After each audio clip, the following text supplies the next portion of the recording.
What is up and welcome to the channel. If you haven't seen my last video, I suggest you go back and watch it because we got this K-swap Jazz all wired up, barring one wire which is not that important. Come back to that later. But it's all wired up. Intake temp needs plugging in, brake pedal switch needs a wire tapping into. Other than that, wiring should be good, all being well. We also tested the fuel pump and everything primed. That primed, we've got fuel in the rail, all fantastic. So what do we actually need to get the car running and driving? Right, so to actually get it to run, we've got wiring and everything, but we've got no control. So we've got the ECU. This has been sent off to TPW Engineering. They've removed the immobiliser and a few of the control systems that are no longer needed, such as the EVAP, the cat monitoring, that type of stuff. So that just needs bolting in and plugging back in. We need oil.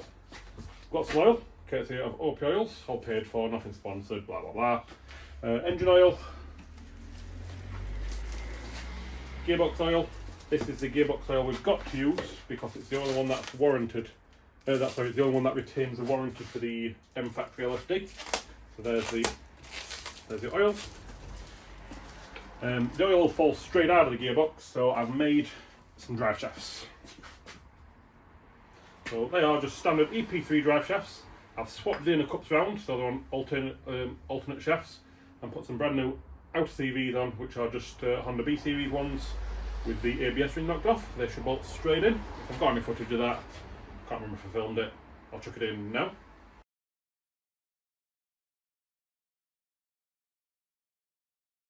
It needs the fuel line, which is on already, but just a standard Jazz line. Clip straight in, no problems. We'll plug the intake air temp sensor in. It will need an intake of some description, but it should run without it. I've got all the bits to make that here. At that point, I'll put the clutch line on as well. So you can see the clutch slaves there, the clutch masters back there. I've got a standard EP3 braided line, which straight into there, I'll put it on loose, put some fluid in it, just so we can make sure it's all out of gear and everything. But yeah, it should be, fingers crossed, time to start the car at that point. So let's get to it. Right, so firstly we're going to plug the ECU in. If you haven't watched my previous video, go back and watch it. But the ECU is under the dashboard here. I made a fancy little bracket that should just plug in to this that way around. So we plug them two in there and there, click them in. Fantastic. And the other plug is here, which doesn't reach until I put it in place, like so. It's all clicked in.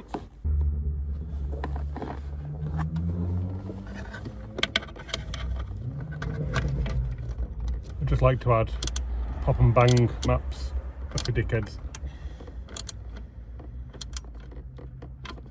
Don't at me. That should be wiring good. It's a bit of a mess here. Tidy up needs doing. Right, so the ECU's in. Next up we're going to get some fluids in the engine. The engine oil I can pop straight in, but I'm going to do the gearbox first just because there's a bit more messing about. We've got the half shaft in, so that side I'm not going to worry about. This side is currently just a open gearbox, so we need to get this shaft in here.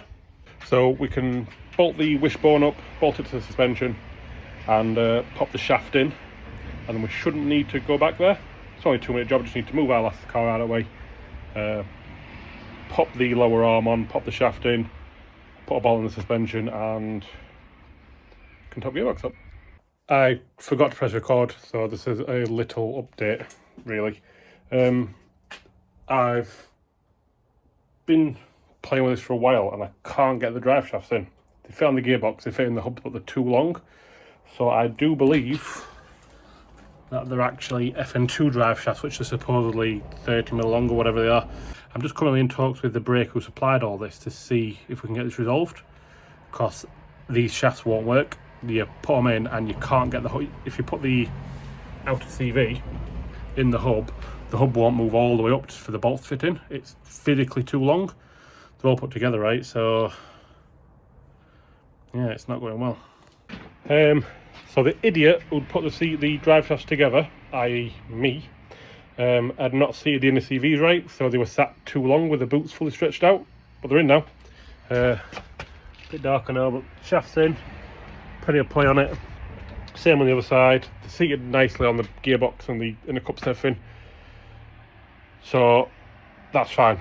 The shafts are in as much as they need to be.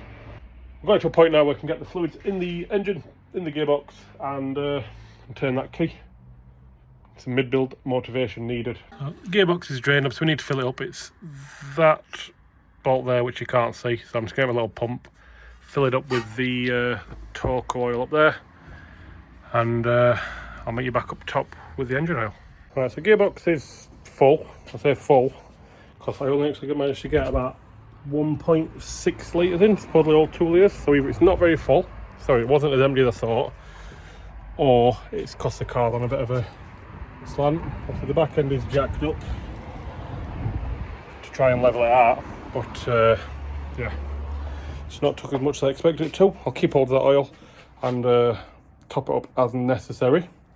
So now I'm going to chuck a new crush washer on the sump, brand new OEM oil filter, and fill it with oil.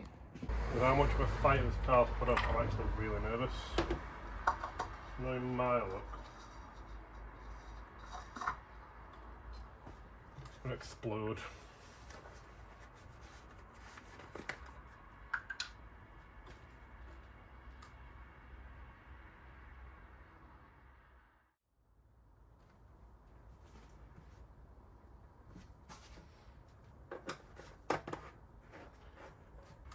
There's no intake on it. That's my intake. Wait. We'll plug intake air temp sensor in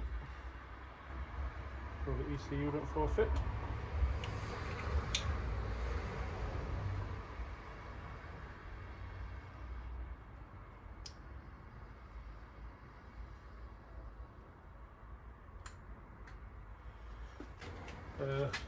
Clutch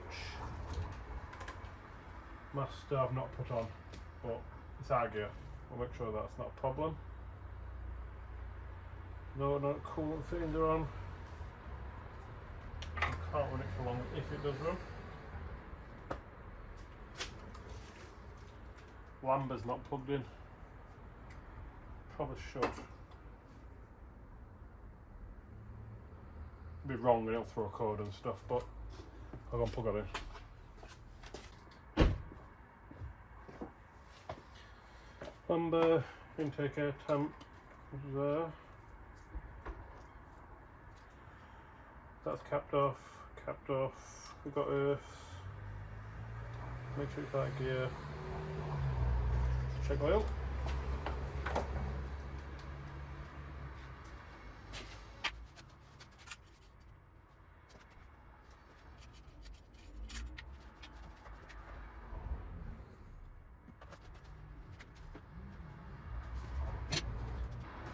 Disconnect the injectors.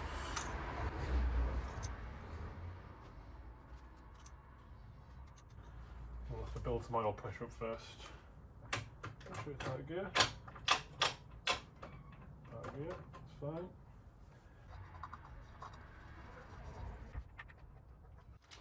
Moment of truth. Hopefully enough charging battery. What do you think of that? Here we go.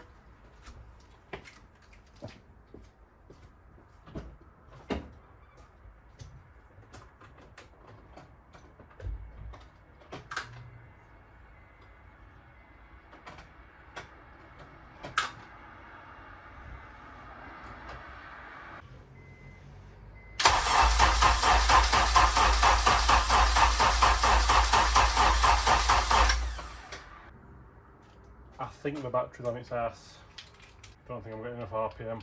I've got this one, but yeah, the terminals are far too big. The JDM terminals.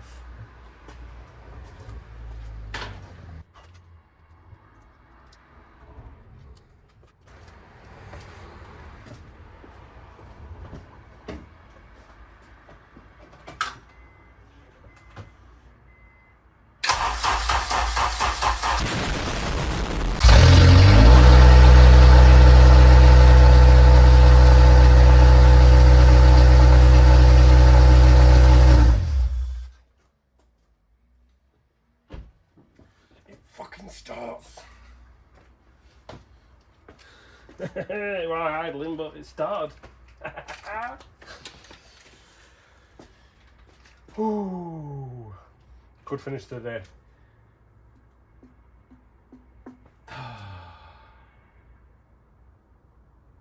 The oil lighter went out as well, so it made oil pressure.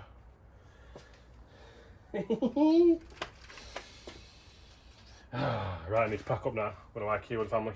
Some meatballs. Catch you tomorrow, maybe next weekend. Right, it's the next day. Yesterday wasn't fantastic with covering everything because I was rushing basically. Got a later start on the day and I had targets to eat. But yes, let's cover what we did yesterday, just in case I didn't cover it with the footage I actually recorded. So I got the drive shafts in. Bang. Yeah. Both sides, they're in. To the right length, built them fine. B series outer CVs, EP3 inner CVs, EP3 shafts swapped over. So the passenger shafts on the driver's side, the driver's shaft on the passenger side. So we'll put oil in the gearbox, oil in the engine, plug the ECU in there, and turn the key. The battery wasn't very strong, and I thought the battery might be on its arse, but it's been on charge overnight, and it switched itself straight off. The smart charger turned itself straight off because the battery was practically fully charged. So I just think the battery's a bit weak for this engine. Obviously it's designed for a little low compression 1.3 rather than a higher compression 2 litre. But it started. Might have to look at investing in a bigger battery, depending on what happens with the car, blah blah. But yeah, it starts. It made oil pressure. The oil pressure light went straight out, and it idled. Obviously, I turned it off after less than 10 seconds because it's got no cooling system. Right, so what we're going to look at today is a cooling system. Obviously, we need to mount the radiator and get some hoses made up to run from the coolant pipe from the engine to the radiator. Should be fairly simple, and hope you'll get that done today. I'll put the clutch line in, which is only a 2-minute job. That needs bleeding, bit of faff by myself, but we'll get it done. And then the cooling lines on the back, just move that out of the way. The coolant lines on the back of the engine, so you've got one here that runs from that barb into the heater matrix, and then this heater matrix should run into this barb there, but it doesn't, it runs here. So we're going to have to look at joining them together. But we'll get the radiator in first, get it all mocked up, and we'll go from there.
So that's the radiator mounted. All I've done is get the original radiator brackets, clean it all up, hold them in place, tack them, weld them. So that radiator support, now supporting the radiator. It's a lot of flex here, but it's not going anywhere. And there's not hitting anything down there. That's a bolt and there's still plenty of space. So I still need to mount a fan in there and sort the hoses out. So hoses. On the Jazz you've got two top hoses. That's for the radiator fill. It goes in the end, just sort of sits there. That goes to there. Bottom one you've got, I don't know if you can see that. That one there. Wants to go to the water outlet. There. Bit more difficult, so we'll do the difficult one first, which means scrolling about on the ground. Because who doesn't love scrolling about on the ground in a very wet, dull England?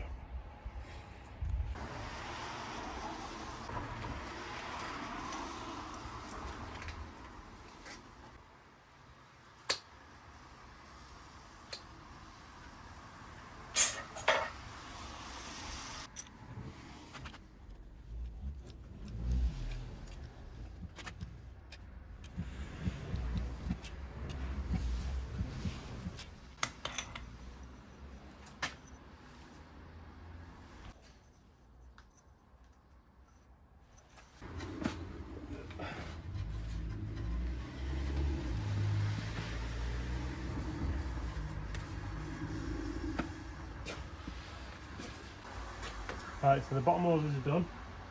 Just needs a couple of clicks putting on it.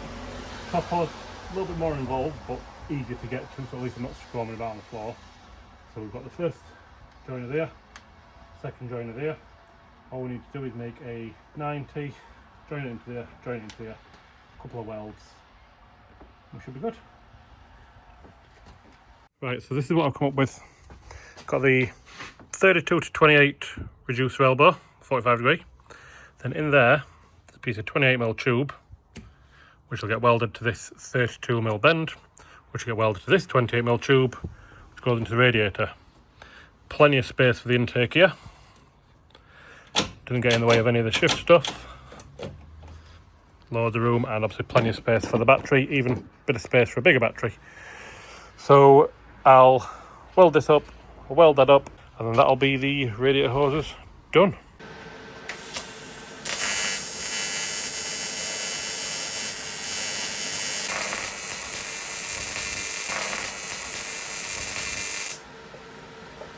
There it is, welded up, welds out perfect. Well, some of them come out mint, other ones haven't. They should hold water. Of course you have to put a little weldy willy on there because we're immature. But that should fit in there perfectly. I'll let it cool down, go and get a cup of tea on that, and we'll test fit. Right, I've somehow convinced my daughter and wife to make me some food and a cup of tea, so I'm going to carry on for a bit.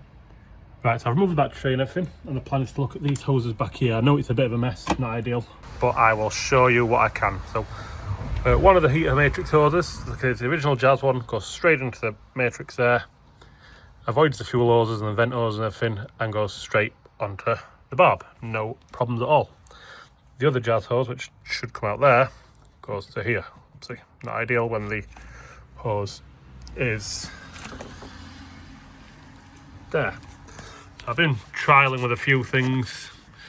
This at the minute's got a 90 degree elbow head knocking about, can't get it off. But I'm going to remove all that. I bought a section of flexible hose that might be able to stretch over, so we'll have a look at that next. Then all I've done is get a 90 degree bend, piece of 16mm tube, piece of 16mm pipe. Jobbed. Need to put some clamps on that, need to put some clamps on the bottom hose. I need to get that mounted that way, get that popped in, and other than the swivel housing needing tightening up and a fitting putting in it, we can fill it with coolant.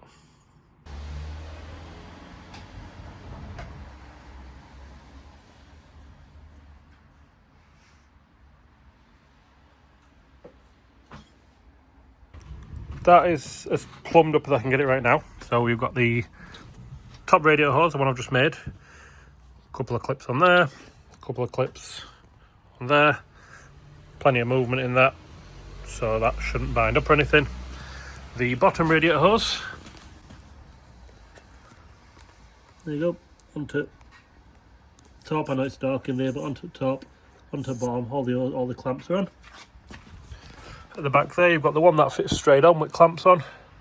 The other one's got clamps on as well, and the gap there, don't look like it, but there is in fact a gap.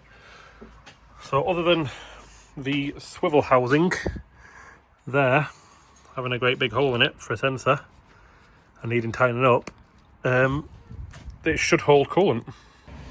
The first time I fill it up, I'm not going to put coolant in it because there's likely going to be a little leak somewhere. So I will get something to block that off. I believe a Lamba Boss will block it off, but I'll block that off, PTFE it and tighten it all up and everything. Hope for that holds because it's only a cheap China special. And I can fill it up with coolant. I've whipped the radiator off nice and easy with these spring clips. That's the bottom hose, so you can see what it's at. Looks a bit messy, but it works. I've swapped the studs that normally go on there, so they normally go through the plastic and like protect it, for Allen heads there, and there. I've put these fittings in with a bit of PTFE tape so that they don't leak, or they're less likely to leak. I've plugged that up with a Lamba Boss plug, fill that all up. So now, other than obviously putting the radiator back on the car, it should hold coolant, and that's was the plan now, was to get the coolant. Well, I'm going to put the clutch line on and fill it with water to see if it holds coolant. However, being a family man, I've been called upon to go back inside and, you know, be a dad. So I'm going to call it a day on this one. Hope it's been useful. The car started, so we're making massive progress. So happy with that. Obviously I've done the oil pump and it made oil pressure, so bonus. I've done the timing chain and everything, it fired straight up, so the fact it all worked straight away, well, come on. I've done timing chains before, I've done timing belts before, and touch wood, I've not had a problem so far. So, but it always makes me nervous when a timing belt needs doing timing chain, just in case it is that one tooth off and something it shouldn't, it's a valve or something like that. But yeah, massive progress made. It's plumbed up. I need to put the clutch line in. I need to build an exhaust, build an intake, mount the pedal. It should drive off. Catch you on the next one. Don't forget to like, comment and subscribe.